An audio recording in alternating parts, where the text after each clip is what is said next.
జై శ్రీరామ్. మహాభారతం నుంచి 3 శ్లోకాలు చెప్పబోతున్నా, వినండి చాలా జాగ్రత్తగా. ఏ మనకు ఆల్రెడీ ఈ విషయం తెలుసు. ఏంటి, మంచి చేసేవాడికి మంచి జరుగుతుంది, చెడు చేసేవాడికి చెడు తప్పకుండా జరుగుతుంది. అందుకని కానీ మనం ఏమనుకుంటున్నామంటే దొంగ పనులు చేసేయచ్చు, ఇంకోళ్ళ ఆస్తులు కొట్టేయచ్చు, ఇల్లు కొట్టేయచ్చు, కబ్జాలు చేసేయచ్చు. ఓహో, ఇవన్నీ చేసేసినా సరే ఏం జరగట్లేదు. అందుకే దుర్మరణాలు, యాక్సిడెంట్లు, కొడుకులు చచ్చిపోవడాలు, పిల్లలు చచ్చిపోవడాలు, ఆస్తి ఉన్న సుఖం లేదు, నిద్ర పట్టదు, మాత్రలు మింగాలి, దరిద్రం అన్నీ ఉత్తినే రావురా. చాలా జాగ్రత్తగా ఉండాలి. ఇది కృష్ణుడు రాముడు ఇద్దరూ చెప్పిన ఒక శ్లోకం. ఇది నృగా అని రాజు గురించి మాట్లాడుతూ రాముడు చెప్పాడు, కృష్ణుడు చెప్పాడు. ఇదేంటంటే, స్వదత్తం పరదత్తం వా బ్రహ్మవృత్తి హరేచ్ఛయ, స్వదత్తం పరదత్తం వా బ్రహ్మవృత్తి హరేచ్ఛయ, 60 వర్ష సహస్రాణి విష్టాయాం జాయతే క్రిమి. అంటే ఒక బ్రాహ్మడు ఆస్తి వాడు సొంతంగా సంపాదించుకున్నా, ఎవరైనా ఆ బ్రాహ్మడికి ఆస్తి డొనేషన్లో ఇచ్చినా, దాన్ని కానీ నువ్వు కబ్జా చేసావనుకో 60,000 జన్మలు పియ్య తినే పురుగులాగా పుట్టాల్సి వస్తుంది అని శ్రీరాముడు రామాయణంలో చెప్తాడు. ఈ మాట వాలికి చెప్తాడు.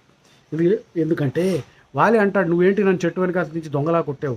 చెప్పాడు, నువ్వేంట్రా, నువ్వు జంతువు, నువ్వు చేసిన పని తమ్ముడు భార్యను తీసుకుపోయి పెట్టుకున్నావు చూడు, నువ్వు ఇట్లా చేయడం వలన నీకు ఈ పాపం తప్పదు.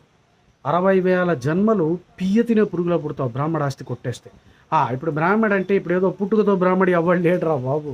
జన్మనా జాయితే శూద్ర. బ్రాహ్మడు అంటే సజ్జనుడురా. వాడు ఎవ్వడికి హాని చేయడురా. మాట ద్వారా, ఆలోచన ద్వారా, చేష్టల ద్వారా చెయ్యడు. అట్లాంటి వాడు నిజమైన బ్రాహ్మడురా. అందుకని దుర్మార్గత్వం చేశారనుకో సర్వనాశనం అయిపోతారు. ఇంకోటి, కృతకర్మ క్షయో నాస్తి కల్పకోటి శతైరపి అవశ్యమేవ భోక్తవ్యం కృతం కర్మ శుభ అశుభం. కృతకర్మ క్షయో నాస్తి, చేసిన పనులు క్షయించవు. కృతకర్మ క్షయో నాస్తి కల్పకోటి శతైరపి, ఎన్ని ఏళ్ళు దాటినా, కల్పాలు దాటినా సరే. అవశ్యమేవ భోక్తవ్యం కృతం కర్మ శుభాశుభం. మంచి చెడు ఏం చేసినా సరే దానికి భోగించాల్సి వస్తుంది, కాన్సిక్వెన్సెస్ భరించాల్సి వస్తుంది.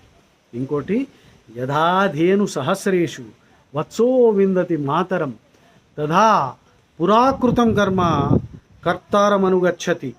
ఏ విధంగా 1000 ఆవుల మధ్యన ఒక దూడను తీసుకొచ్చి వదిలేసామనుకో, అది తిన్నగా వాళ్ళ తల్లి దగ్గరికి వెళ్ళిపోతుంది. అలాగే నువ్వు చేసిన ప్రతి పని నిన్ను వెంటాడి వేటాడి నాశనం చేసేస్తుంది. ఇప్పటికైనా ప్రాయశ్చిత్తం తెచ్చుకొని దొబ్బిన డబ్బు వాళ్ళకి ఇచ్చేయి, లేకపోతే నాశనం అయిపోతారు. ఆల్రెడీ నాశనం అయిపోయాయి. సిగ్గు లేదు. జై శ్రీరామ్.